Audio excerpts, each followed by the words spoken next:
శ్రీకాళహస్తీశ్వర ఆలయంలో శివుడు ఎలా అవతరించాడో తెలుసా?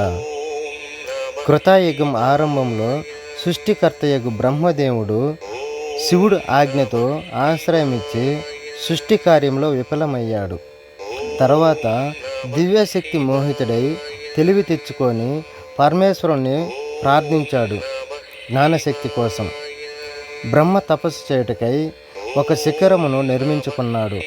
కైలాసగిరిలోని దక్షిణ దిశలో శివనందైక నిలయం అనే శిఖరాన్ని తీసుకొని అన్ని లోకాలు దాటి భూలోకం వచ్చాడు. ఎక్కడ చూసినా గందరగోళంగా ఉంది. ఏకాగ్రతకు భంగం కలిగేలా ఉందని బాధపడుతున్నాడు. అప్పుడు ఆకాశవాణి ఈ విధంగా పలికింది: ఓ బ్రహ్మదేవ, ఈ కాశీ క్షేత్రానికి 13 కిలోమీటర్ల దూరం ప్రయాణించగా ఈ శిఖరం మీకు భారంగా ఉంటుంది. ఈ శిఖరం భూమిలోకి కూరుకుపోతుంది.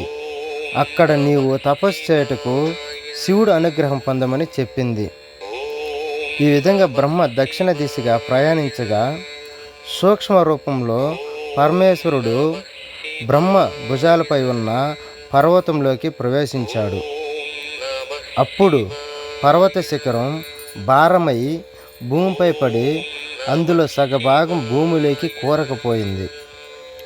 బ్రహ్మదేవుడు తన దృష్టితో విషయం గ్రహించి పరమేశ్వరుడుకు నమస్కరించాడు.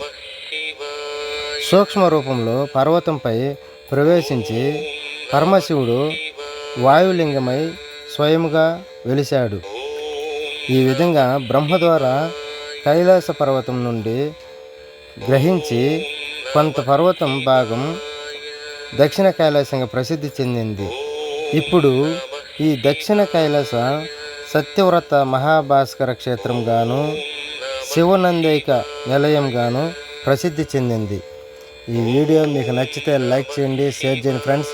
మా ఛానల్ సబ్స్క్రైబ్ చేసుకోండి ఫ్రెండ్స్.